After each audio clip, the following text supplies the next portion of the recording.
now. So turn your video off if you don't want to be recorded as at the meeting, okay? I'm going to go to speaker view now. And please use the blue hand to let me know if you want to speak and use the chat as well. The way we're going to organize it is basically to have each of our speakers with some time for questions and discussion for about 20 minutes each, and then a general discussion after that. So our speakers will talk for about 5 minutes, and then we'll have good time for questions and discussion focused on them before moving on. So we're going to start with Paul Inglis from Ecosocialist Scot. Are you there, Paul? Can you unmute yourself? Great. Sure. Okay, so Paul, do you want to? Yeah, sure. Okay, so hello everyone. I'd like to begin by thanking the comrades from Anti-Capitalist Resistance North for putting on the meeting and for inviting me to speak. By way of introduction, I'm a member of Ecosocialist Scot and also of a group called the Republican Socialist Platform. I've been involved in various segments of the Scottish left, Trotskyist, Corbynist, anarchist, then Trotskyist again, over the course of the past 6 and a bit years, ever since the 2014 independence referendum. I'm quite glad to give a contribution on the themes of this meeting. You know, what is a revolutionary approach to self-determination in the British state now after Brexit? And how do we work with radical movements in Scotland, Wales, and the north of England? And what is the practical political intersection between internationalism and socialist struggle in this context? These are questions that have always been important to me and that have especially governed my thinking over the course of the last couple of years with the decay and defeat of the Corbyn movement, the continuing popularity of Scottish independence, and the impressive growth of the pro-independence grassroots, as expressed in the consistently gigantic marches organised by the All Under One Banner group here in Scotland. It's also convenient that it's these questions that are at issue here, rather than a more policy-laden technical case for independence. I must confess that I am probably not the best person to go to for an in-depth explanation of the pros and cons of the Scottish independence as the SNP would have it. Indeed, I find myself left rather cold by the SNP, and I am quite aware that the new Scotland will be a broadly similar sort of capitalist country to the New England, with, for now at least, a more human face when it comes to social issues. And if anything, given the recent conflicts over the issues of trans civil rights within the SNP, I believe it unwise to trust too much to the SNP's apparent social liberalism. I don't really see much of a solution to Scotland's problems in independence by itself, other than in the fact that it will, at the very least, provide a short respite from the Tory-style austerity that has ravaged the working class for practically my entire teenage life and my adult life so far. It was for that reason that I voted yes as a barely politicized 18-year-old back in 2014, because I just wanted to get my ill parents away from the DWP bandits who had been and still are handing them over their benefits, and I'd gladly do it again. Even so, I know that it will be a short respite and that SNP-style austerity will be just round the corner. The brute realities of the world economic system Scotland will be trying to fit into will soon assert themselves, and I have no doubt that we are more likely to end up like Greece or Ireland than as the sort of wonderful little tiger economy that the SNP technocrats dream of. To modify a phrase of Bordigas, the hell of Scotland is capitalism, not just the fact that the capitalists are British. And seeing as we're on the subject of pithy quotes, I figure that as the first speaker at the meeting about nationalism, I may as well get the obligatory invocation of everyone's favourite James Connolly bit out of the way and say that yes, as ever, if we simply replace the Union Jack with a saltire and do not achieve a socialist republic, we will still be ruled by capital, Scottish, English, American, European, you name it. Given the intention of the SNP for Scotland to remain in NATO, Connolly's warning has lost none of its potency or relevance. So why, knowing this, am I still pro-independence? Well, for starters, I believe, whether you're pro-Indy or not, that you have to realise which way the wind is blowing in Scotland and adjust your strategy accordingly. The constitutional question just cannot be ignored. And for the moment, the direction of travel for the next few years appears to be firmly in the direction of independence. The Holyrood elections later this year look set to be a smashing success for the SNP, and the buzz in the press from the party leadership recently has been increasingly revolving around plans for a second independence referendum if a majority is won at Holyrood. Nothing is inevitable, obviously, and the potential British government response to attempts by the Scottish government to hold a new referendum will seriously complicate matters. But for now, I just want to emphasise the speed at which things are moving. The independence issue has been the hegemonic issue in Scottish politics for years now, and things only look to be intensifying. Even in quieter times, the national question was the rock on which Scottish Labour was dashed repeatedly, and the vacillating approach of the party to Scottish independence played a huge part in Labour's failure to bring the promise of the Corbyn years north in any substantial way. So if the constitutional issue is such an imposing reality, does this constrict the revolutionary? Not necessarily so, I think. I believe entirely that a revolutionary approach to Scottish self-determination is possible, and that the current situation offers its own opportunities and chances for working class organising. I have already mentioned the massive pro-independence grassroots.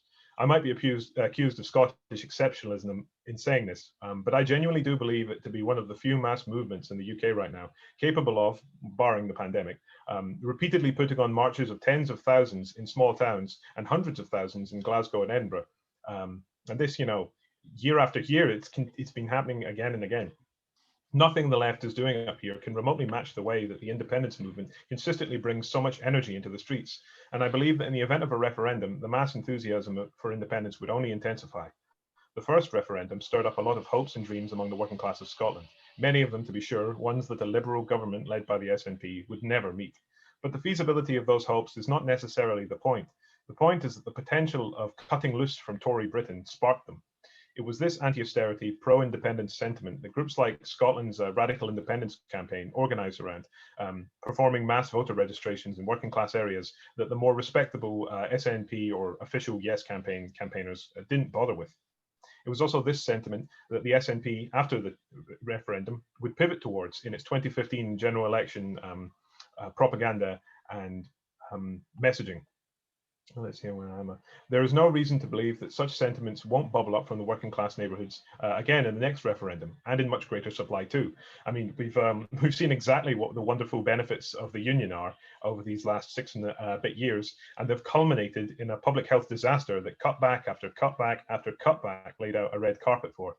And we've seen the polling evidence for support for Scottish independence has went over 50% during the time of the pandemic. So people are sick of it. It's that discontent and hope for a different sort of society that Scottish socialists must be organising around, and not only to bring new life into the organisations of the working class, like the trade unions in the here and now, but also so that when the working class is disappointed by the government of the new Scotland, we as socialists can say to them, we are here, we were there with you, we fought for a better Scotland, we were there in the streets, and the SNP has not lived up to the ideals which we fought for. Let's hold them to account. We won't be able to say that if we just remain aloof from the movement. By that point, it would be too late to show up and tell the movement how things should have been done. We should be in there as the struggle is unfolding, making our socialist politics clear as we lend a hand, building up a pole of proletarian opposition to the SNP from within the independence movement as events are in motion. Of course, I've read my Frantz Fanon and my Vijay Prashad. I know about the trickery of the liberal parties that tend to lead national movements, their ruthlessness towards autonomous working class groups, and the ways in which communists and socialists have time and time again been outmaneuvered and defeated in the various struggles for national independence that animated the 20th century. Obviously, the national dramas we face here are much less fraught than those that confronted socialists in the colonized territories. We can be thankful that the hegemonic nationalist party here, the SNP, are not a cabal of colonels and generals who would have us jailed, tortured, and shot, as happened to Egyptian and Indonesian communists. But even so, that question, how does a socialist organization, how do the organized working class maintain autonomy during a struggle for national independence? And how do they organize the discontent and hopes stirred by that struggle into a force that can bring about a genuine social transformation alongside national independence? This is a question of great relevance to us here in Scotland. Unfortunately, the balance sheet of history shows the autonomous working class forces losing out quite often, unfortunately, in the post-colonial context, which makes disconcerting reading for a socialist active in an ongoing independence movement. But we have to work with the given conditions of the day, and it's just the case that we have to find a way of working in and around the national question in Scotland and organising the working class as best we can in that context. It presents opportunities for organising and difficulties too, but it above all presents us with a living mass movement, and to not find some way of making a socialist intervention within it would be to let a great chance slip by. As to the questions of how we can work with radical movements in Scotland, Wales, and the north of England, and what that practical and what the practical political intersection between internationalism and socialist struggle is in that context. I think to answer the first question, in the immediate, meetings like this are a good way of getting the ball rolling. The disparate movements across this island need to link up and get talking so that we can make friendships and alliances, share information and tactics, work together, all that sort of thing. For example, I've never talked to anyone from UNDOD or the Northern Independence Party before tonight, so I'm very glad of the chance to do so now and build connections going forward. Beyond that, I have a very specific way, I think, that you can help us. I think that one of the most important things that socialists across this island can do to work alongside us is to help pressure the government and fight to make the right to self-determination a reality. I do not know how the SNP's bid for a second independence referendum following Holyrood will go. Perhaps they will receive a legal challenge from the British government and back down immediately. Perhaps they will fight that legal challenge out in the courts, lose, and then back down. Or maybe, and this is an outcome that I believe to be the least likely, but I still think we need to prepare for it, the SNP might take a leaf out of the Catalan book and hold an independence referendum, no matter what the British government intends to do.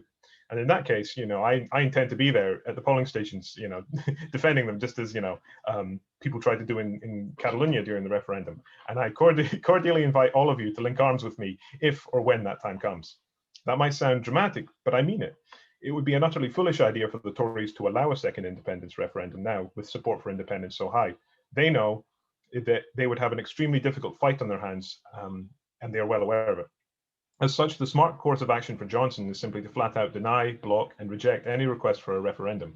And I do not doubt that if the Scottish government tried to hold one anyways, the British state would give Spain a lesson in repression. It probably won't come to tear gas and truncheons, for I doubt the mettle of Sturgeon and the SNP leadership. But then again, it wouldn't exactly be out of character for the left here to be caught off guard by the course of events. So I think we should all discuss these possibilities frankly and get ready for whatever happens. Regardless, my point is that it's likely that the British state will do its best to frustrate and hinder any moves towards Scottish self-determination and Welsh self-determination, Northern English self-determination, Cornish self-determination. And it will do this whether through bureaucratic wrangling, the courts, or riot cops if it comes to it. This will be the true test of internationalism for all of us, one that will give palpable content to all the well-worn assurances of the right of nations to self-determination that we learned from Lenin. As the British state does its best to put up barriers in the face of Scottish democracy, it will absolutely be incumbent upon the socialists to the south of us to stand up and say to the British government, let Scotland choose its future, and fight for that demand through protest, direct action, strikes, and civil disobedience. Even if you would hate to see us go, surely you would at least uphold our right to even make the decision. And if the much vaunted unity of the British working class is your argument in favour of the United Kingdom staying together, surely you would want to see that unity called to action in cause of democracy. And it should be underlined that if the British government's refusal to allow a referendum does indeed develop into outright repression, well, I'll finish in a moment, if it does indeed develop into outright repression, then concrete solidarity with us in standing against the British state is an urgent duty for all socialists. This, I think, is the most immediate and practical intersection between internationalism and socialist struggle in this context, because it puts all of our positions and ideas on the right of nations to self-determination to the test. How serious and urgent that test will be, I don't know, but it is coming. And I think that the broader English left especially really need to realise the pace at which things are developing in Scotland and be ready to show concrete solidarity when the time comes. Sorry for going over time. No, that's great. I mean, that's a really great introduction. And okay, so let's focus on Scotland for the next 10 minutes or so. And I'm looking for blue hands for people who want to come in and say something. I can see someone, I think that's clapping from Helen there, not a hand to ask a question. But if you do want to come in and say something, then I'm looking for your blue hands now. I can see Chris. Yeah, hi, thanks for that, Paul. That was really interesting. In the past, relatively recent past, the Scottish Socialist Party had quite a strong standing, particularly amongst the Scottish class, the working class in the central belt. And I felt at that time that there was a very, very clear socialist perspective around the national question and independence in Scotland. Has that declined, or is it still fairly strong given the demise of the SSP? I mean, rather than come back straight away, Paul, shall we just have a few comments first? And I can see Dave Kellaway, and then Harry wants to come in as well. So shall I bring you in, Dave? Can you unmute? Yeah, very good. Yeah, I'm all right. Yeah, can you hear me? Yeah, I'm speaking Missy, by the way. Okay, it's very interesting, the discussion, and a very good introduction from Paul. Thank you very much. I think it's important that we in the English part of the imperialist state, that we actually organise in the Labour Party and outside the Labour Party to convince people about, first of all, it's two stages really, the right of the Scottish people to have a referendum, and secondly, we should argue for their right to support their right for independence. To support independence, there's two sort of levels to it. In other words, we can tactically try to win support in the Labour Party and outside for the right to have the referendum. I think that's important to fight for, because it's already interesting that the Scottish Labour Party seems to be split between people who are opposed to even giving people the right to vote, let alone to support the independence. And the same in England. I think there's possibilities of winning support for the right of the Scottish people to vote, even before trying to get support, not just, if you like, with the right or centre of the Labour Party and the Labour movement, but also with people on the left. There's people on the left who have this sort of abstract view of working class unity, which assumes that if you have a struggle for independence, you will get a division of the working class. But as Paul explained, there's a higher unity of the working class in defending the democratic rights of peoples in different nations to fight for independence. Okay, thanks, Dave. Harry, do you want to come in? Okay. Yeah, I don't know if this is really a question, it's more provocation. I wonder if you could speak to, I guess, like, I'll be talking about Wales in a second, and sort of the position of Plaid Cymru is very different from the position of the SNP. It seems to me that SNP is like much more dominant. And you mentioned, you have a lot of hope for the grassroots nature of the Scottish independence movement. I just wondered if you could speak to the sort of challenges of SNP dominance, and if you think, how stifling is that? How can that be overcome by the grassroots? What needs to happen if it can be? Well, of course, we wouldn't be here if we didn't think it could, but you know, what the challenges, what the opportunities, and yeah, just something in that space. Okay, I'll ask you to come back in a minute, Paul, but I just want to see if there's anyone else who wants to say something. And we're a bit man heavy at the moment, man top heavy in the meeting. So if there are any women who would like to speak, or anyone who hasn't spoken. Okay, I can't see anyone, so I will ask you if you want to come back on those points, Paul. So as to your question, Chris, about the Scottish Socialist Party, it's quite unfortunate that they've really collapsed. In I mean, I'm sure we're all aware of the thing in 2006 with Tommy Sheridan and the split there and the collapse there.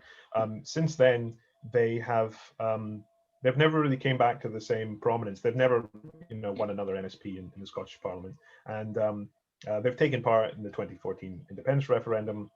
But then there was the whole disaster with that electoral alliance, RISE, which they took part in, which didn't result in any success for the party itself. And unfortunately, yes, the Scottish Socialist Party hasn't really regained much of that strength it once had, and it's I would say it's fairly marginal. Yeah, it is a shame considering how strong it used to be. As to the point you made there, Dave, I think it's quite interesting right now. There's a leadership election in Scottish Labour that's going on, and the two candidates, there's Anas Sarwar, who is your kind of traditional Blairite Scottish Labour politician. He's opposed to independence, and like just completely opposed to independence in the very unionist way. He doesn't even have any time for he doesn't even want a second independence referendum to happen. Whereas the other his opponent, Monica Lennon, supports another Scottish independence referendum. She doesn't support independence, but she supports the right to have the referendum itself. which I think has also recently been adopted by the Scottish Trade Union Congress as a position as well, they argue for. So it could be interesting to see how things develop depending on the result of the Scottish Labour leadership election. I haven't really been involved in, I was once a member of Scottish Labour in the Corbyn years, but I haven't been keeping up with politics inside, so I don't really know who's most likely to win. But it could be interesting if Lennon wins. As to your question, Harry, the grassroots independence movement is an interesting one because for long enough the SNP leadership really ignored it. For a few years they weren't the SNP leadership weren't as interested in marches and big rallies for independence, and all under one banner, which is the sort of the main group of the grassroots, really kind of came to the fore, organizing these marches for years. And as a result, the SNP leadership doesn't really have a hold over them per se. However, you know, there's currently a kind of a lot of strife within the SNP over different wings of the party over various issues. Trans rights is one of them, and also there's friction over the particular approach to getting independence. And some of these conflicts are kind of having their echoes out into the grassroots movement. I won't, you know, sugarcoat it. There are certainly reactionary elements in All Under One Banner and the grassroots movement who would, you know, hope to push things down a more kind of, I guess, socially conservative direction. But it's something that has to be resisted from within that grassroots movement, you know. Yeah. I guess I'll finish there and have more questions. No, that's good. That's really good. And it's good to have a dialogue between the different movements. It was great that Harry intervened then. We got up to that 20-minute slot. So I want to move on and we can return to general issues later. And I want you to come in again then, Paul. But I want to bring Harry in now to talk about Wales. Harry's from Undod and can I bring you in now, Harry? Yeah, that sounds good. Okay, off you go. Yeah, I'll try and do my best. Cool. Yeah. First, thanks for the invite. Thanks for inviting us here today. We've said ever since we saw the Northern Independence Party pop up on the scene, we've been saying to ourselves like, wow, we need to reach out to people in the north of England. So to have it happen the other way first is really good for us, and maybe shows me to pull a finger out of it.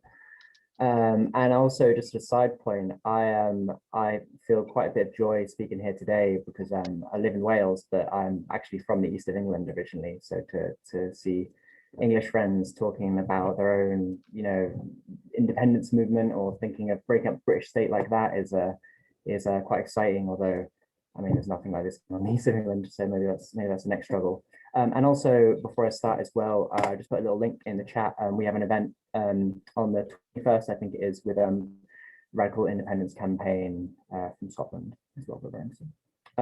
So yeah, so I chose to prepare a bit more sort of on the try and give a bit more context to what's going on in Wales and what I think some of like the key issues are. And I guess I'm speaking partially as Undod here, but then also partially as myself. So maybe don't take everything I say as gospel for Undod. Yeah, so Wales sits in an interesting place right now with regards to independence. Independence has long been a marginal concern with few, you know, that with kind of lacking a mainstream movement. I think even sort of around the time of the last Scottish independence referendum, there's not much movement of this sort of thing in Wales. It's been quite marginal, and there's been flashes over the years. There's been sort of, you know, an elite society here and there, some cultural revivalists, and we've even at one point had our own IRA imitators, but nothing's really stuck, and it's always remained quite marginal. And then there's been Plaid Cymru has been around for a while, and they have been a strong presence, but even they have sort of tussled with the question of independence over the years. Like Scotland, we've got our own devolved parliament at the turn of the century, but our powers have lagged behind. Like policing isn't devolved to Wales, nor do we have our own legal system. And you know, perhaps the extent of Wales' devolved powers could be seen as a reflection of our, you know, the lack of sort of similar fervor, although the real reasons are much more complicated than that. But yeah, so a feature of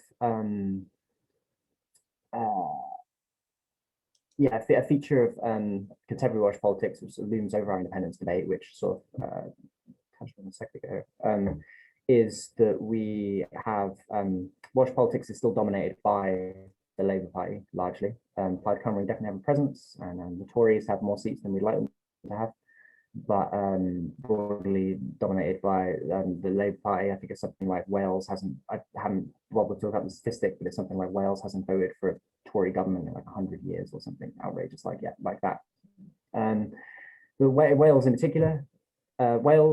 particular, the South Wales Valleys, but Wales in general as well, has been an integral part of the British Labour tradition. Keir Hardie was an MP from Merthyr Tydfil, and South Wales saw some of the most ardent resistance to Thatcher, and the model upon which the NHS was developed within South Wales socialist tradition of collectively funded workers' institutions like miners' institutes, where working men and women could access libraries full of radical texts and landmark works like The Miner's Next Step laid out a vision for a world beyond the drudgeries of industrial capitalism, really utopian thinking. And yeah, we find ourselves kind of still, it seems, I see a bit of comparison with friends in the north of England regarding the dominance of the Labour Party.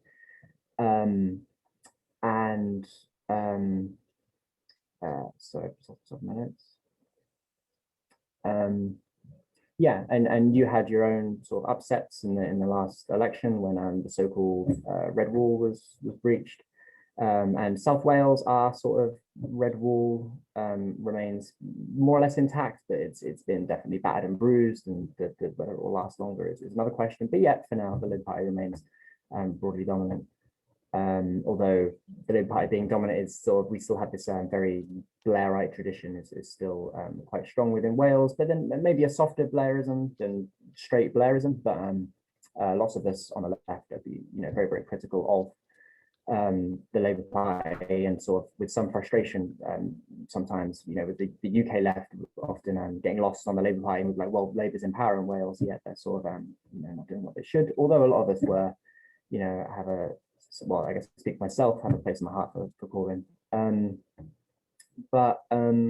Yeah, but in Wales, so Wales, there's this image of Wales, again, this is sort of a bit of a stereotyping view, but there's this view of Wales having this tradition from the Labour movement, but then Wales has another distinct yet intertwined tradition, if tradition is even the right word, and this circles around the Welsh language, which still has a strong presence despite centuries of England's attempts to wipe it out in many parts of Wales, and particularly the North and Mid Wales, but other places all the way throughout, really. And there's a very strong tradition of radicalism which has sought to protect and expand the use of the language, groups such as Cymdeithas yr Iaith Gymraeg, the Welsh Language Society, who in the early years were known for taking part in direct action to push for changes in the Welsh language policy. Like today, if you drive through Wales, you'll see bilingual road signs. They only exist because Cymdeithas would tear down the monolingual ones and deface them, and they'd dump them on the steps of councils and stuff like that. And the Welsh language has a long and complicated tradition, sort of falling in and out of favour with the British establishment. For example, there's a long-standing festival named the Eisteddfod, which is this like Welsh language festival with music and plays and poetry, all in Welsh, and sort of coming together of the Welsh-speaking community. And today, if you go there, you'd be hard-pressed to find a Union Jack, and especially in recent years, you'd find a large number of people supporting independence. Yeah, it used to be named the Royal Eisteddfod, and the royal families would turn up to it and stuff. I think this is an example of how Wales just has a very complicated history with its own identity, which is sort of ebbed and flowed with regards to the British state. So the point I'm getting at is there's a tension within sort of the broader Welsh left, and with regards to independence question as well that I'm trying to highlight. And so to put it incredibly crudely, and some people would frame it like this, and it can be very helpful sometimes. On the one hand, you have kind of this like South Wales Labourist tradition, and on the other hand, you have this sort of like Welsh language tradition, which again, that's a problematic way of framing it, but it's often how it's framed. And sort of within this space is where Undod as an organisation sits, like we're an organisation campaigning and fighting for an independent Wales, and yet there's sometimes different parts of the Welsh left would struggle to see eye to eye sometimes. And Undod in Welsh means unity, and we want to try and bring those different parts together. And and I think the point I'm making is that Wales has a very complicated and multifaceted and diverse politics. And I think this is at the heart of our independence movement as well. And alongside this, we also have tensions between rural populations and urban populations. South Wales has the vast majority, has the largest population centre in Wales, and yet we have lots of rural communities. Some are very poor. Some quite often, like, poverty goes hand in hand with Welsh-speaking communities. We have lots of issues of second homes, pricing locals out of their community, and then that's exacerbated by there being, say, an English-speaking community coming in, and or they're, the local Welsh-speaking community rather being pushed out by often like second homeowners from England, would be where some tension would arise. But anyway, we're in a very exciting period at the moment for the Welsh independence movement, because we've gone from a place where it was a very marginal movement to where now I think we could begin to say it's somewhat mainstream. I forget the latest statistics. I think we're around about 30% support for independence, which maybe it isn't as high as we'd like it, but compared to where it has been, that's like doing very good.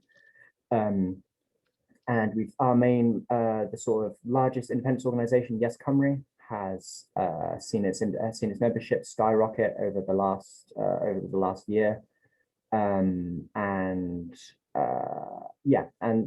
Undod originally started as a sort of breakaway, if you will, group from Yes Cymru, but now the movement has sort of evolved and matured a lot, and now we would see ourselves as different parts of the same movement. Yes Cymru is there.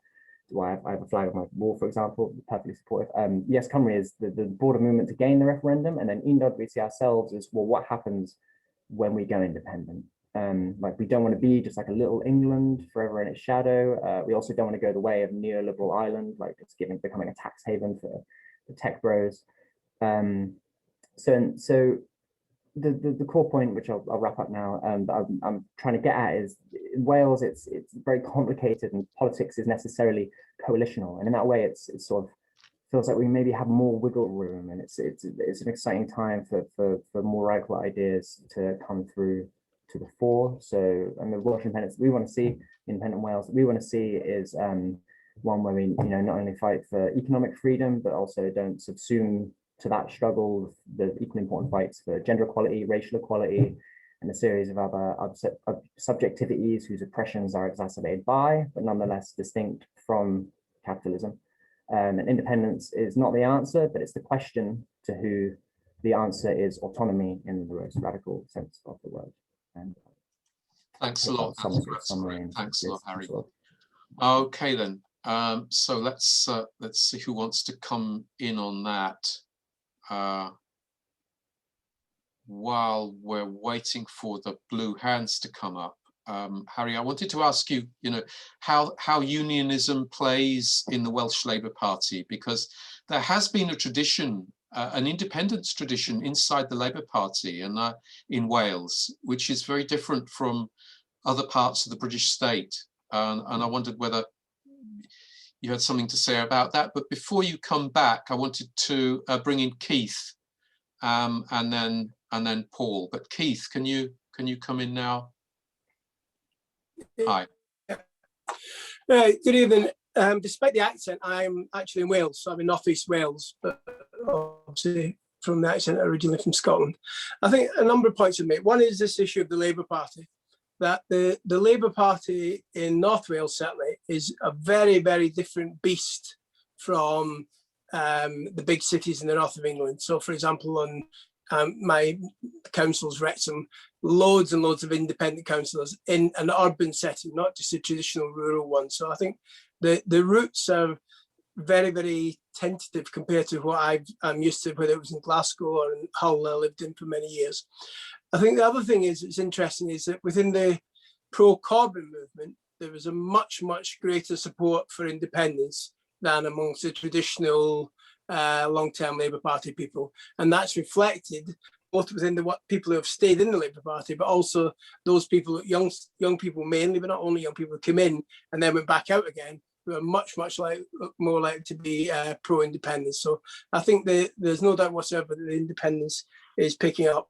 I think the point Harry makes about it being complicated is absolutely right, because what you've also got, and you've seen this in other places, is you've got a combination of, on the one hand, increase in support for independence, but also really nasty abolish the Welsh Assembly layer. And I would argue it's almost, if you looked at what happened in Catalonia yesterday, you've got a very similar thing. You've got the rise of votes for a coup, which is a radical wing of the Catalan movement, have increased the number of parliamentarians, but at the same time, you've got the rise in Vox. So there's a polarization either extreme there.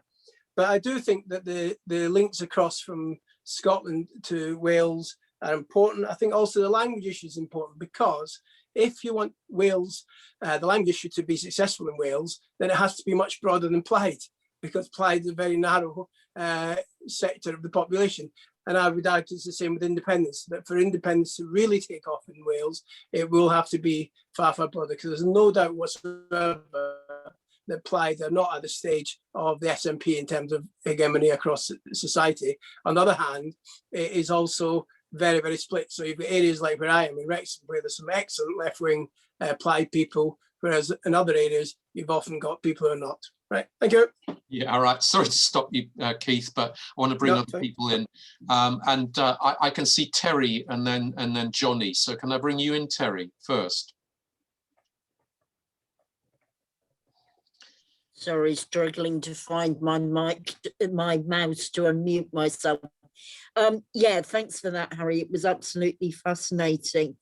I guess what I'm struck with by both introductions, but particularly yours, is that you didn't mention the B word.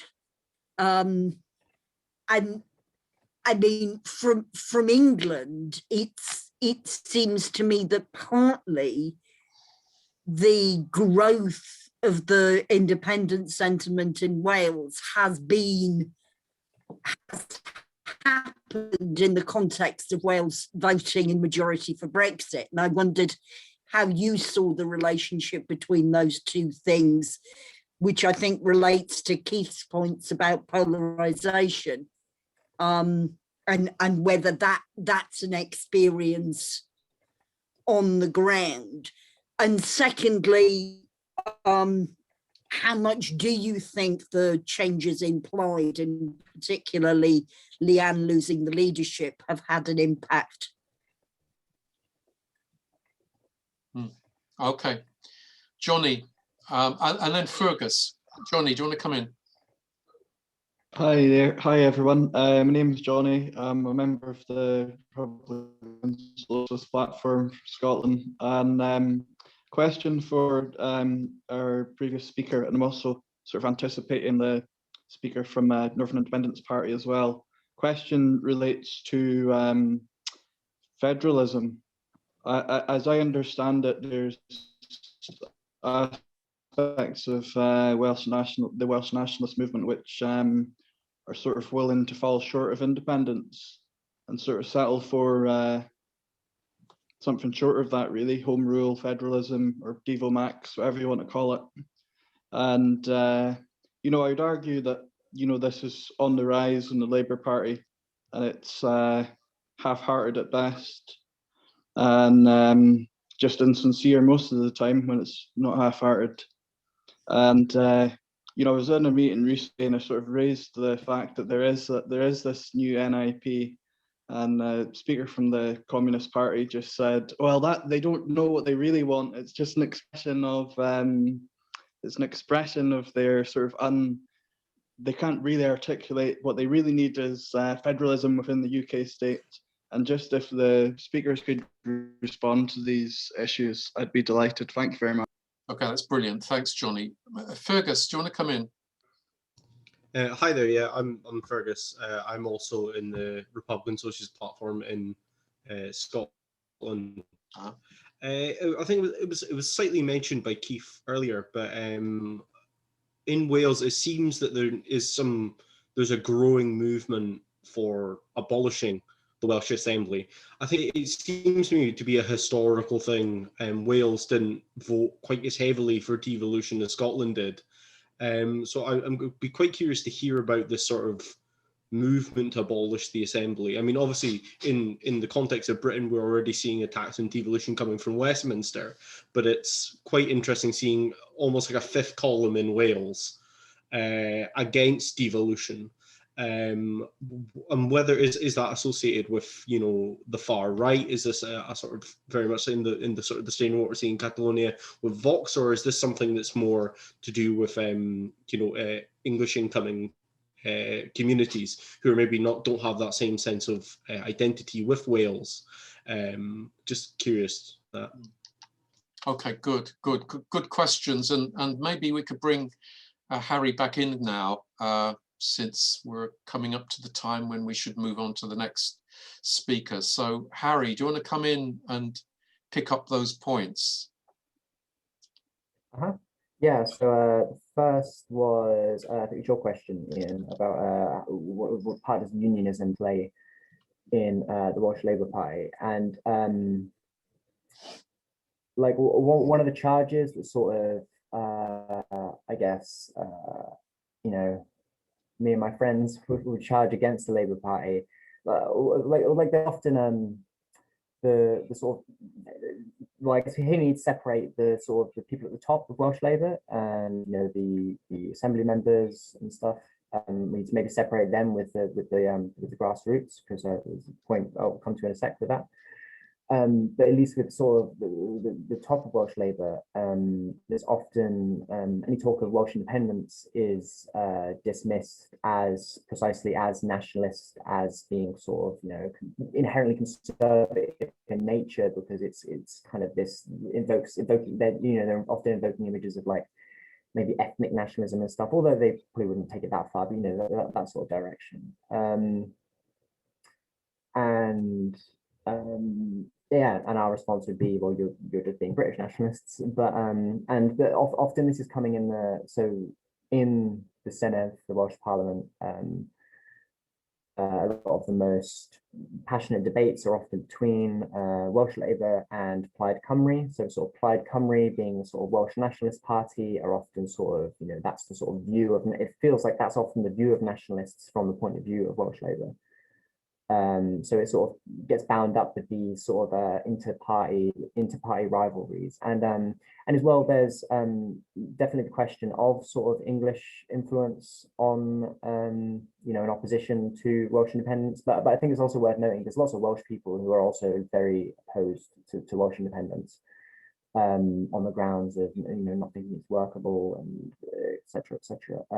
And as if this presence is very strong within the Welsh Labour Party, and sort of viewing the union as something that is a net benefit for us, and a hope that they can from the inside sort of reform the union. And also there is a strong belief, I don't doubt Welsh Labour's sincere belief in devolution, and, you know, they've tried to do some things, but then also, you know, me and my friends would be very critical and say that they, you know, refuse to ever go far enough. Like, I remember a conversation a few years ago. I was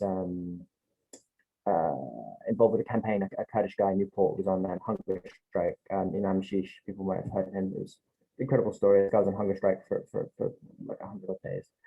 And we had a senior assembly member from Welsh Labour come and talk to us, and we were saying to her, and we were like, look, can you just like say something public about this, like acknowledge this? And she was like, well, no, because because, you know, Westminster would lose their mind. And, you know, being like this idea of, for me, that encapsulated perfectly sort of Welsh Labour's, the way it navigates unionism often is sort of viewing it as a good thing, but then being like, well, we need to toe the line, because if not, Westminster is going to come down on our back, sort of thing. And then our response would be like, well, fuck Westminster, let's get rid of them, sort of thing.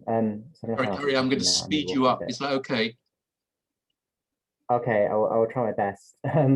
Yeah, well, there's then, well, another thing that came up was, you know, more on the diversity within the Labour Party, and it's worth highlighting there that there are lots of people within. I think, don't quote me on this, but I think it might be a majority of the grassroots of Labour wants independence, or it's some high number or something like that. So a lot of people think Labour is one of the most important things for the Welsh independence movement, because all Labour supporters, more importantly, and despite what is going on at the top, there's a lot of the grassroots, and particularly, as was highlighted, people who are maybe more of a Corbyn leaning, or at least like left-leaning grassroots, are much more sympathetic to independence. That wasn't mentioned, and yeah, I think this is a tension that is yet to be sort of worked out properly in the independence movement. I'm speaking very much as me at the moment here. Because there's some people in the independence movement, particularly the more Plaid Cymru inclined, who want us to go independent, then rejoin Europe. Myself, I'm not speaking for Undod. Myself, I would be very skeptical of that. I think we sort of need to think bigger than that. Maybe it could be a conditional, sort of something we would strategically try, but the EU is still essentially a neoliberal institution, even though I did, for the record, vote Remain, but it's because of how toxic it was. And shifts within Plaid, with Leanne Wood losing to Adam Price, and there's definitely been a sort of more centrist shift in Plaid, and I know people who have left Plaid over that, and there's still Plaid. Some people view the Labour Party and sort of being like, you need to stay in the Labour Party to change it. It's kind of a similar discourse in Wales of people being like, you need to stay in Plaid to change it. And I'm got friends who are in it. And I can't read that, but yeah, can I wind up and try quickly? I think federalism, Welsh Labour have been starting to push this federalism narrative, and or more federal, like Devo Max, that sort of gains some traction, that people in the indie movement are very skeptical. And the last one was, and abolish the Welsh Assembly. Yeah, they're weird and kind of a bit shady. And in the Senate, in the Welsh Parliament, we've had on and off, we've had a few UKIP members, and then they shifted to the Brexit Party, and now some of them are shifting to abolish the Welsh Assembly. So it's this kind of far right sort of vibes, and everything's a bit incestuous, and like, I don't know who funds them. It won't surprise me. Okay, good. All right, let's stop. Okay, thanks a lot for that. Okay, I want to bring in Evie McGovern from the Northern Independence Party now. You've been waiting, Evie. Thanks a lot. Thanks for being here. And so can I turn it over to you now? Can you unmute? Hi, yeah. Great. So, hi everyone, I'm Evie McGovern. I'm the co-leader of the Northern Independence Party. We're a newly formed movement for an independent north of England. We're a democratic socialist party. We stand on environmental issues quite strongly. So we believe in our policy of a green industrial rebirth, essentially, which is putting more investment essentially into like green energy and new green technology and such. And we stand incredibly strongly on social issues in general. We oppose racism, we oppose anti-refugee rhetoric. We're one of the only parties in the UK who's been unashamedly pro-trans rights consistently. I don't think it's anyone would disagree that the UK as it stands is quite a broken system. We are one of the most centralized countries in Europe. Life expectancy in the north is down. Average earnings are low in the north. Some of the most deprived regions are in the north.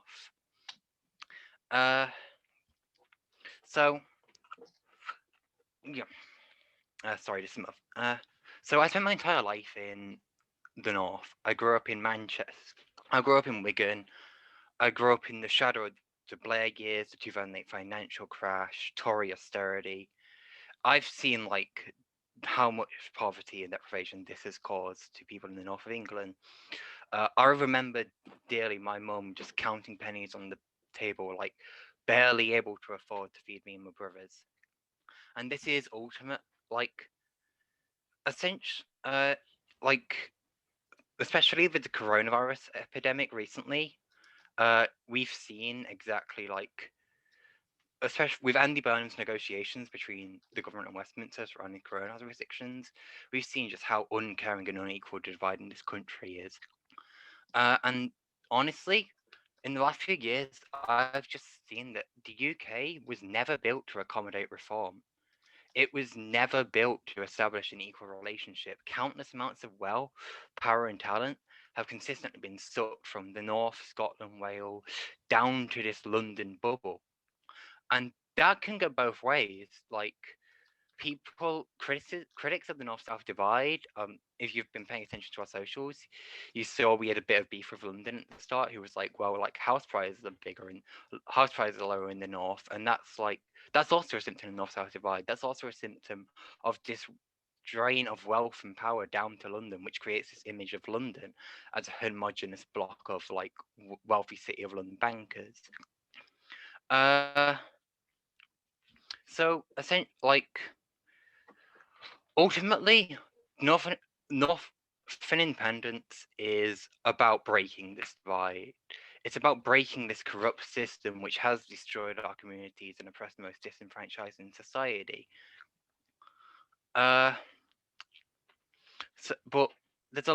So speaking on the whole federalism thing, like,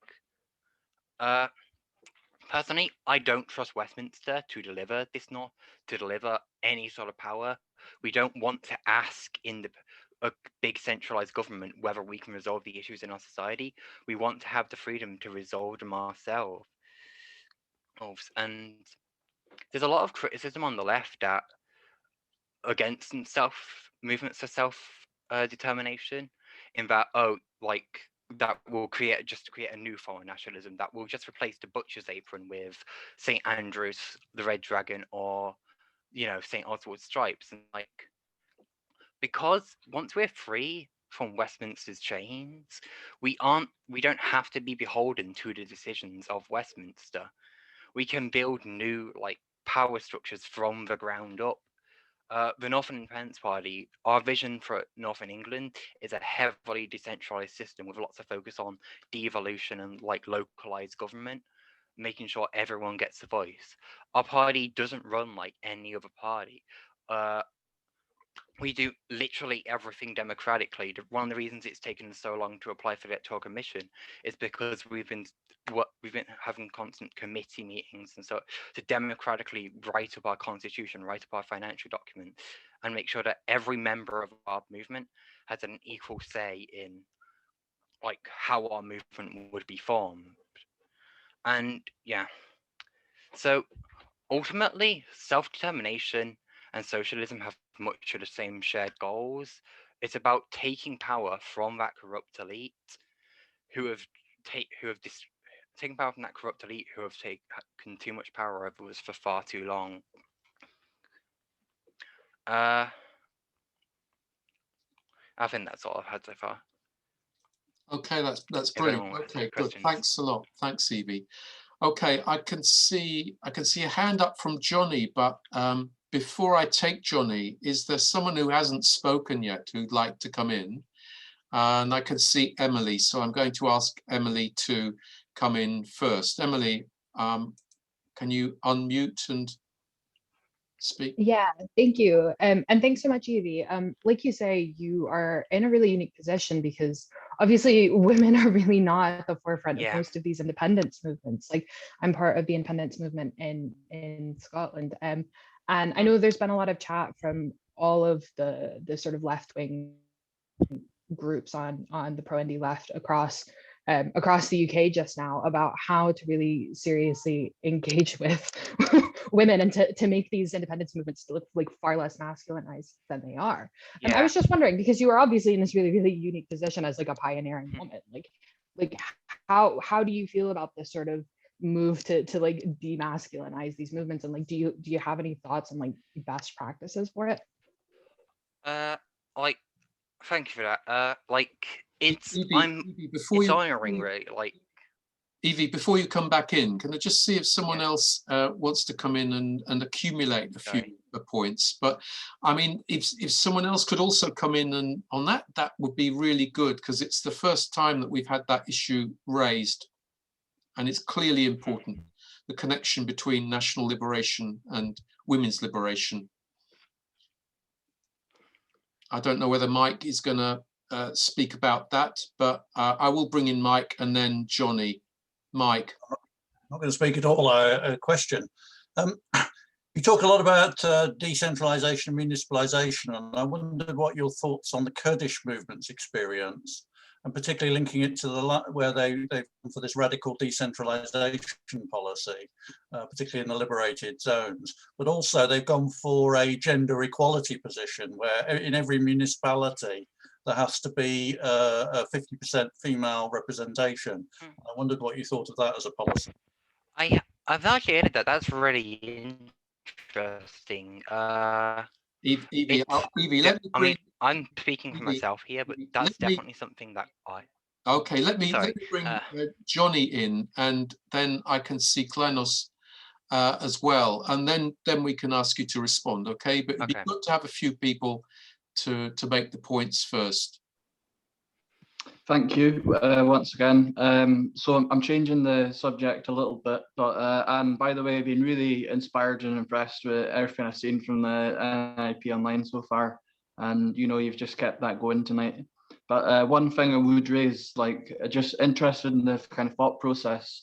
I see this sort of stripy banner behind you there, Evie, and this sort of chosen this sort of like medieval symbolism, and like there was a ancient kingdom of Northumbria, wasn't there, when England was like 7 different states, and like I know it's sort of, I think Edinburgh was one of those cities, for example, and just like, you know, it will sort of raise a few question marks for people's heads in that respect, and if you could reflect on that, it would be helpful.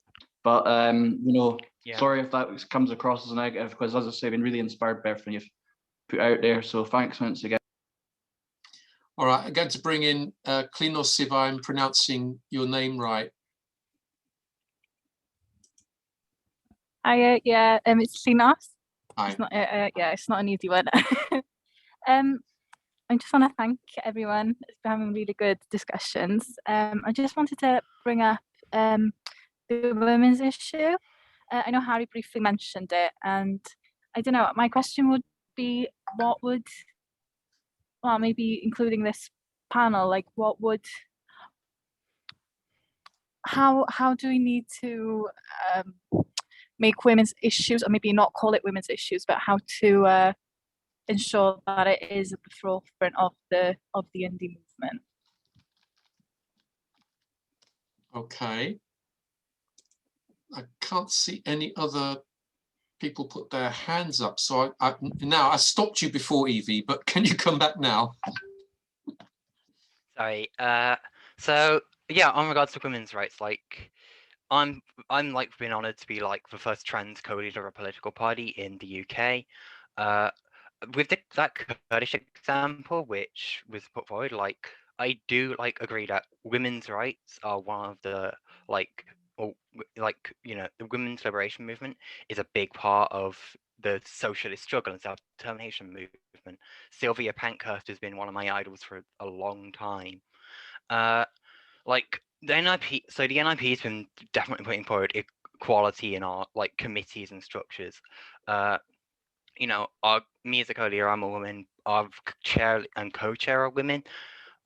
So we could like definitely look into systems like what is implemented in Kurdistan to ensure that like gender equality is at the forefront of politics, and to ensure that, you know, to ensure that we smash the patriarchy essentially.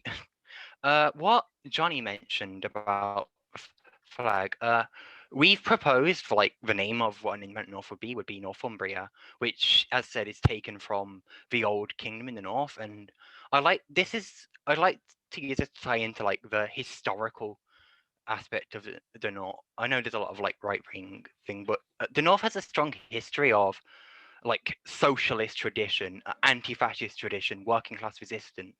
You've got big stuff like the Battle of Stockton, you've got the Yarrow March, you've got the Peterloo Massacre, you've got when Mosley came to Manchester and Liverpool and got his ass beat. Essentially, so like we claim, that's what we claim. We claim a lot of our identity from that. We've taken the name Northumbria from like, Northumbria was originally like a militarized frontier between Scotland and England. Like, although back in the early days of England, all the south was like where all the wealthy farms were, all the farmland where all the rich rural lived, and we were the militarized frontier to essentially protect from all Scottish raids. And so we've always been like that sort of disenfranchised, left alone region in the north. We don't, and we are trying to. Eventually, we can recreate the name Northumbria as a modern meaning. We don't have to specifically tie it to that old medieval kingdom. You know. Yeah. So that's why we've adopted the name Northumbria. We don't claim like all of the old Northumbrian territory, but the old state of Northumbria was roughly in the area where we are. So, and also it just sounds cooler. So, essentially. So yeah, like I said, our current proposed borders are like stops at the Scotland border in the north, and at the bottom is Cheshire and Yorkshire, and including areas like High Peak in Derbyshire and along Humberside. But the way we've proposed it is that like these border counties, which especially in the North Midlands, which are like, you know, kind of debated in the whole North South divide, because we realize at Northern Independence Party that the whole idea of what's north and what's south is kind of, you know, fluid. So we proposed that there could be local referenda in these border counties to ensure that they could have a voice whether they would want to join an independent north. Okay, that's really interesting. I mean, there was an informal referendum after Brexit where a majority of people in Manchester said they wanted to join Scotland to get away from Brexit. I mean, it's really good. We had Paul mention Frantz Fanon, and you just said smash the patriarchy. These are the kind of links that we really love. Yeah. Go on. It's like, it's my personal belief that the fight for like social liberation and the fight for class liberation are intertwined. They must be part of the same movement. We can't compromise on our ideals when like wanting to achieve our goal of equality for everyone. Yeah, okay, that's great. Anyone else want to say something specific about the Northern Independence movement and Northern Independence Party? Any questions, brief questions before we bring this section to a close? I can see Harry. Harry, can you come in briefly? Yeah, it's a brief question, like where, Evie, like where does it go from here? I mean, it's difficult to say things with any. I mean, but, like yeah, as I said, our papers are currently like with the Electoral Commission, and we are planning to stand candidates in the local elections.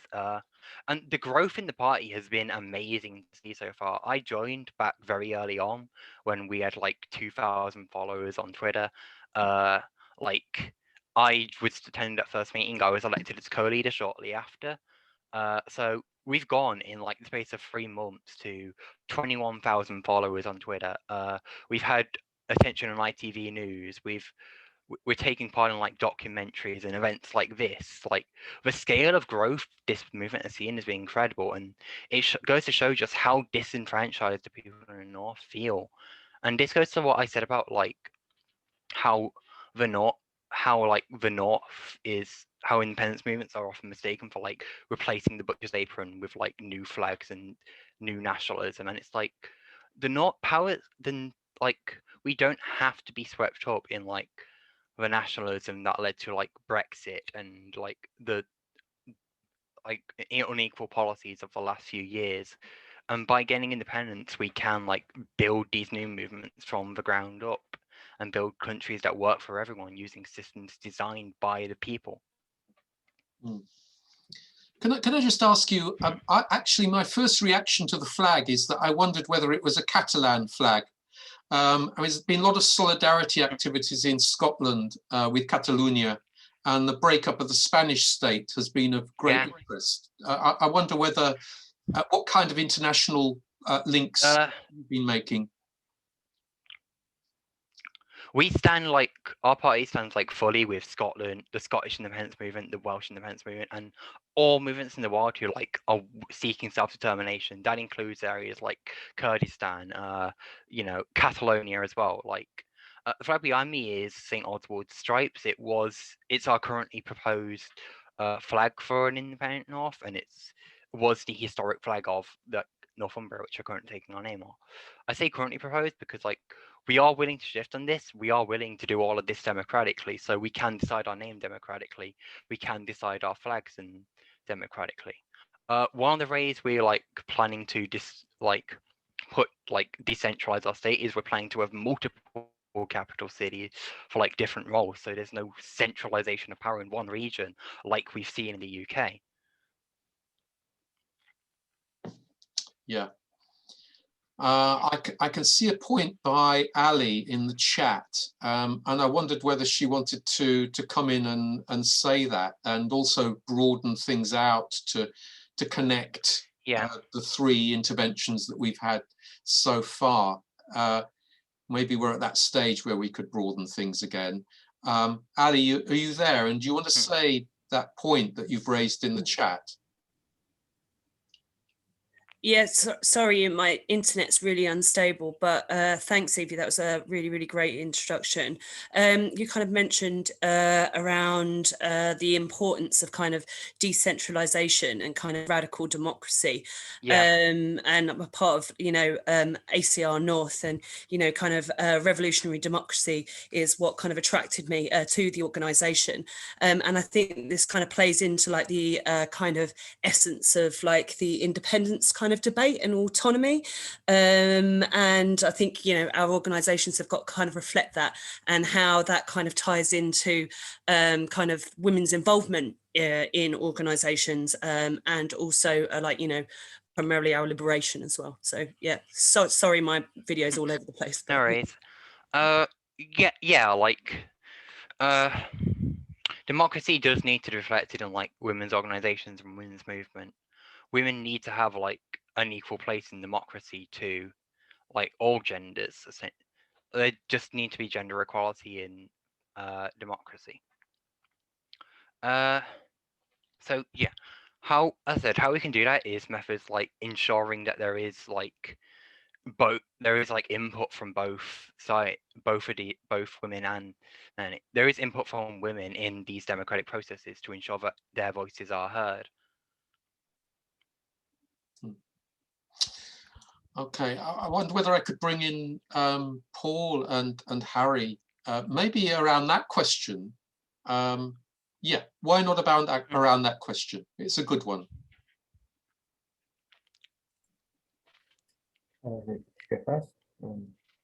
Harry? Well, so as to... Paul. Okay, it looks like Paul. Yeah, I think radical democracy is something that's... It's something that we in the sort of our attempts to build on the Scottish left have been trying to do. I think there's often been a lot of issues in groups I've been involved in on the left with just no kind of I think there's sometimes these problems of cliquism you see on the left, and these problems in radical movements wherein there's no kind of proper democracy in organizations. I've seen this time again. I've seen this in groups on the Labour left, and I've seen it in groups on the Independence left, and I think it's been something that's really I've been quite annoyed with in seeing happen. Even in like the radical independence campaign, we've had issues with sort of a kind of centralized cliques kind of in Glasgow kind of running things, and we've been to democratize things there. That's a work in progress. But I think it's extremely important to achieve a kind of I guess I've had this ideal about the left and movements I've been involved in, that there would be a kind of a robust democracy based on local branches, and local branches being able to have quite an input into how things are done. And I think that's especially important in Scotland, because I think the national movement has there are local yes groups all over the country. But the left itself has always had quite a bit of difficulty branching out beyond even just the limited frontiers of, say, Glasgow. I mean, there's no kind of socialist branch in Greenock, which is a former industrial town kind of outside of Glasgow, or in my hometown Paisley. There's not really. There is some socialist organisation, but there's not much. And this is something that's a serious problem for the left, especially because we have issues here in Scotland with the representation of Gaelic speakers as well in the left and the independence movement. Often the plight of Gaelic speakers is often kind of tokenized, perhaps, by, sometimes I think the SNP are quite tokenistic towards the Gaels. And so is the left in general. Like there are a lot of issues about the survival of the Gaelic language that are just kind of brushed to one side. And I think that part of any kind of real, decentralized or local democracy in Scotland would need to be something that works for the people of the Highlands and the Islands, who really haven't had a good say in much of the events that have affected them for the past centuries and centuries. So I think that's quite. Okay, that's good. Thanks, Harry. Yeah, yeah, concern with radical democracy, I think it is at the heart of what we want. I do think one of the weaknesses of the Welsh independence movement right now, and I don't know if this plays out elsewhere on this island, but is that we still need to work out the details of exactly what that looks like. But myself, the tradition I come from is I would draw great inspiration from the Kurdish freedom movement, and sort of even within the bounds of the state, sort of organizations like the HDP in Turkey, who focus on building local autonomy and giving a lot of power to, or having democracy from the bottom up instead of the top down, because yeah, and like was highlighted by Paul, these perennial problems of democratic movements, but then they don't have the geographic spread and stuff like that.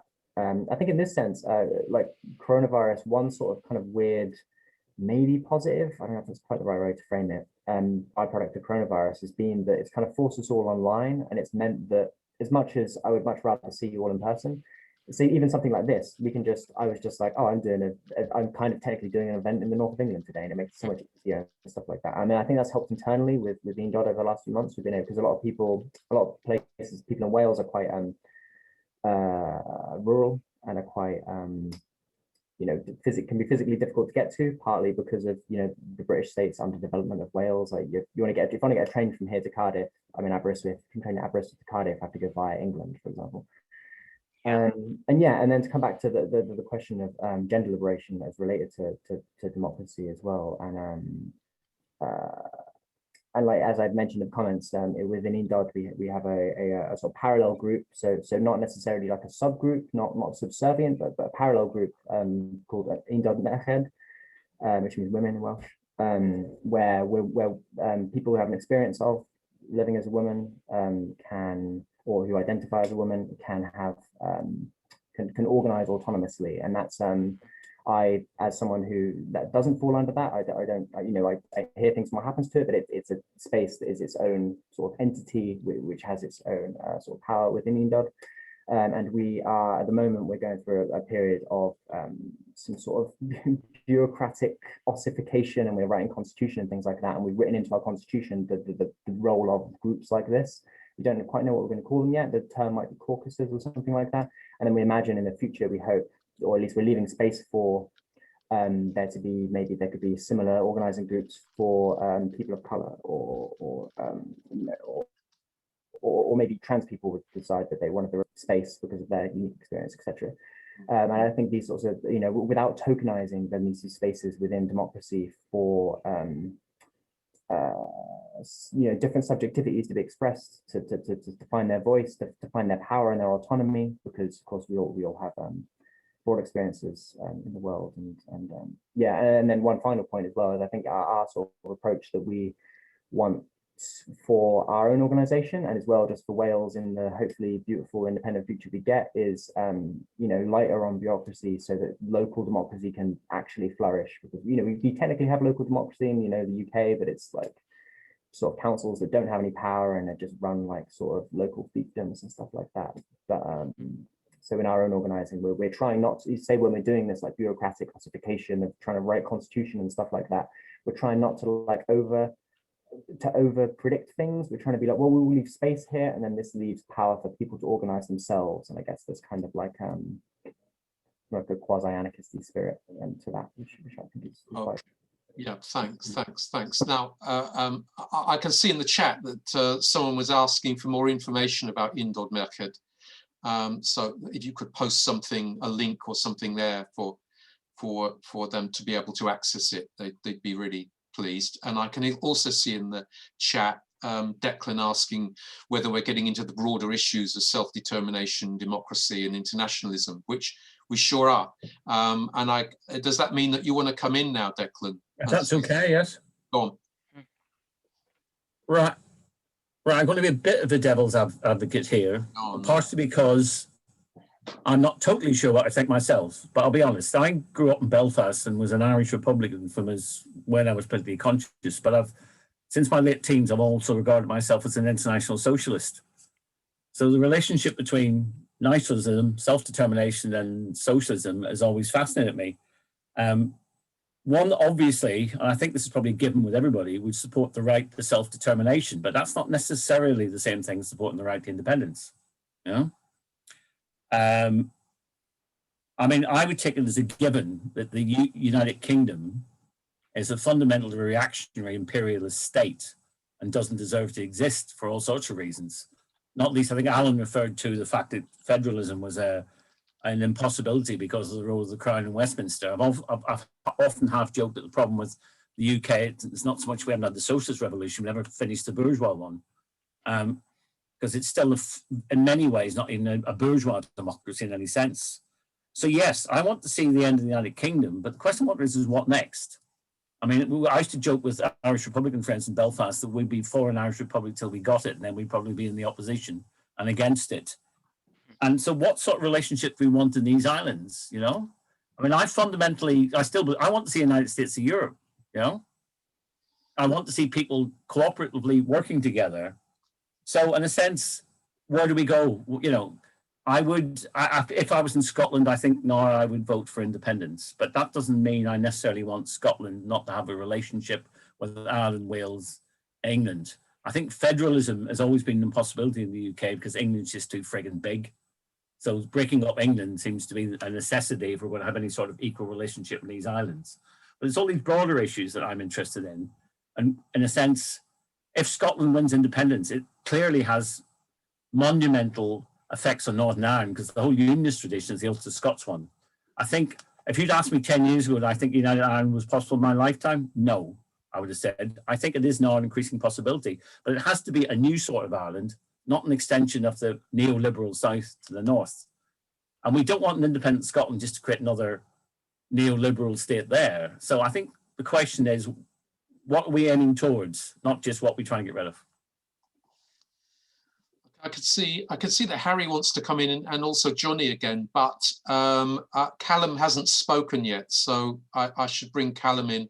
And if there are any other women who would like to speak, that would be much better. But Callum, do you want to come in? Aye, no bother. So I'm Callum, he, him. I'm a member of the Republican Socialist platform. To kind of answer the question about like the issues of like internationalism within the British Isles, I think one of the things that I always think about is the fact that in many ways the British state prevents internationalism from the nations in the UK. It prevents Scottish solidarity with other movements. It prevents Irish solidarity with other movements. It prevents Welsh, Cornish, and the lot. Currently, we are tied under the foreign imperialist policy of the British state, which I mean, I quite like your idea of the British state hasn't gone through a bourgeois revolution. So to be very cynically, one thing that could be that is a variety of independence movements that force it onto England. But I don't agree with that. But yeah, my main point is that if we create, particularly go for a Republican message as well, that gives sovereignty to the people. It's a far better message to give internationally and to support than the current hodgepodge of British aristocracy that we are currently stuck with and will always have to play tail to. Yeah, that's pretty much my point. Okay, can I bring in then Evie and then Johnny and then Harry? Is that okay? Evie? So yeah, as I said, to go off what Declan was saying, there wouldn't be a point getting independence if we're just going to repeat the same mistakes as the UK, if we're just going to do the same thing as the country we're getting independence from. And this is what ties into what I was saying about if we do get an independence, we will have the freedom to ensure that we don't repeat those mistakes by building these new structures from the ground up, to ensure this radical democracy, to ensure that local democracy and federalism can continue. Because federalism is not like possible in the UK. The UK was never intended to reform. The UK was never intended to federalize because it was always built to serve this upper aristocratic class. Thanks. Johnny. Hi there. When people talk about internationalism, they, you know, we think of Catalonia, Kurdistan, and so on, in these faraway places, and that's fine. That's fine. That's fantastic, actually. But as far as I'm concerned, this is an international meeting right now. There's at least 3 nations represented. Sure, we're all under one state. There's a distinction between the state and the nation. I think that you almost need to. I honestly don't think for a moment I'm trying to dismiss like solidarity with Kurdistan or something like this. But I think it kind of needs to start at home almost. And I think that our future, as how we organise, we should link up in future. And people were talking about like maybe organising some sort of march in London or something like that. With undod Scottish groups, and there's a huge Irish diaspora in London, obviously, and things like that. So just wanted to throw that out there. Thanks again, and I'll zip it because that's enough contributions from me. Thank you. Thanks. Well, thanks for coming in. Thanks for intervening. Harry. Yeah, to the question of the Irish friend raised, and I think here in some ways the example of the Republic of Ireland is an interesting one, and sort of I use an example in my sort of bit that I wrote before, and it's sort of be like, oh, and gaining independence from the British state, and then we can be independent, and then it could be easy. And I think some people in Plaid Cymru in Wales do this, to look to Ireland and be like, well, look at that, that's a model of success. But I think lots of us here would agree that we don't want to be sort of like Ireland, like giving tax breaks to Mark Zuckerberg, and Dublin is one of the most expensive cities to live in the world, I think. And I think this, perhaps something for all of us in all our nations to consider, it highlights is like this moment in the struggle is incredibly important. Like, and I think in Wales, it highlights the distinct roles of Yes Cymru, our sort of largest independence organisation, and Undod, in the sort of independence is not necessarily the answer, but independence is potentially a vessel for different kind of politics. It's a radical break with the status quo. We get to rewrite a bunch of things. We get to do things differently. And independence could easily be awful. We could decide to go independent and have like our own monarchy or something like that. But independence allows us, or and the point I'm trying to make is this moment in all of our respective struggles is so important, because the things that we put in motion now, the ideas that become hegemonic, the struggles we push for, and the ways that we organize, that we're creating the seeds of the new Wales, of the new Scotland, of the new North of England, and the genesis of those is now. And that's I think it's very heartening to see the Northern Independence Party to already ground itself in gender liberation and radical democracy. And I think that's the energy that we as Undod want to try and bring in Wales. And so for North of England, I think it's great that you're sort of starting off with maybe starting is a weird way to put it, but from that is pretty good. And I think we all need that energy. Okay, brilliant. Just wait until we have a referendum. Okay, we're coming up to 9 o'clock, so I just want to bring in Paul and then Fergus, and then I think we'll be thinking about winding up. But Paul, do you want to come in? Yeah, I thought that was quite an interesting point you made, Declan, because I was actually having a kind of a conversation of this nature with my flatmate earlier today, and just kind of talking about the fact that it almost seems as if in order to actually achieve any kind of federalism in the UK, you'd almost need to break it up first and then start, making links between the kind of the new republics or whatever, because it's just so hard to envision the British state conceding any drop of federalism I mean, I remember the now former leader of Scottish Labour, Richard Leonard, the big plank of his attempt to grapple with the national question was this idea of radical federalism. And I always thought, and plenty of other people in the movement and in the general public just really never understood what he meant or what radical federalism really would mean in practice. And it was never articulated brilliantly. And I don't think many people really had faith in it actually succeeding. I guess there was this idea that, you know, Corbyn would get into government and then this would make things much more feasible for this federalist project. But in the meantime, especially with the Tories in power, it never really, the policy never really got off the ground. And I really do think that, yeah, a big part of getting close to any kind of federalist system would be breaking the power of the British state conclusively, or as conclusively as we can with our various national movements. So, yeah. Okay, Fergus, I think you're going to be the last one. Okay. Yeah, I just, if I'm going to be last one, I would just like to really thank all the speakers. I think it has been a tremendous meeting. I'd like to thank ACR North as well for hosting this. It's been quite interesting to hear all the contributions there, and particularly at the end. I think the idea that was kind of floated around Britain's not gone through a bourgeois revolution. I don't know if I necessarily completely agree with it, but there certainly seems to be echoes of that in history. I mean, in Ireland, the Irish independence forced a lot of issues into the discussion in Ireland that never needed to be discussed beforehand because there was always opposition to Britain. In Scotland, I think we see a lot of this. The Scottish ruling class have been able to play this game of basically being part of Britain, and if there's a problem, blame it on Britain as well.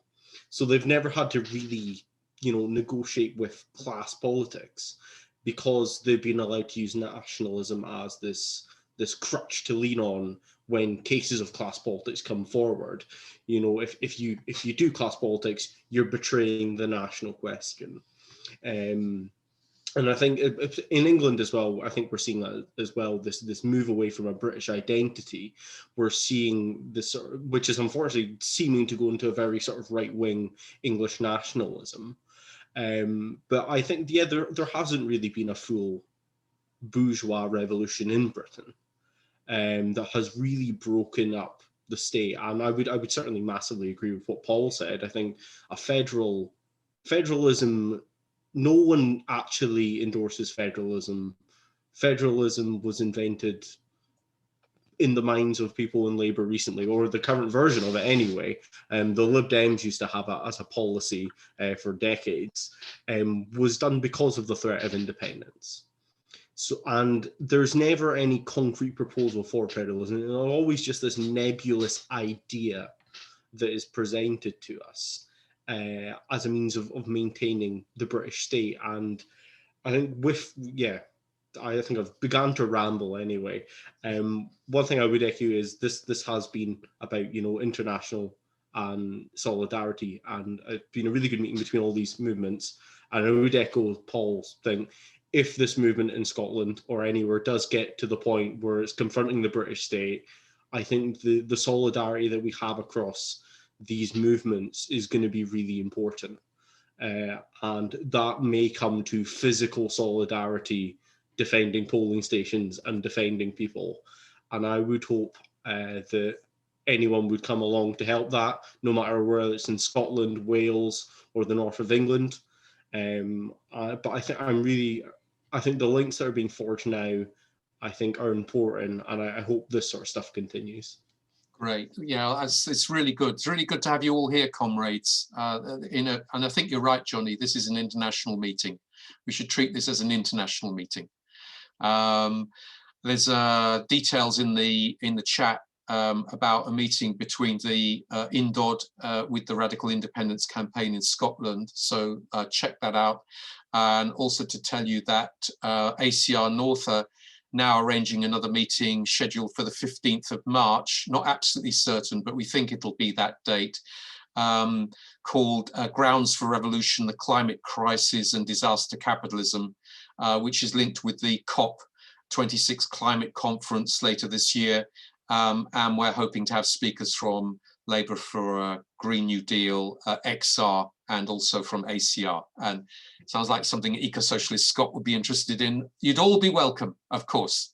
I'm going to close the meeting there, comrades, and thank the speakers again, and thank you all for participating, and hope to see you again soon. All right. Bye now. Thank you very much. Right. Thanks for having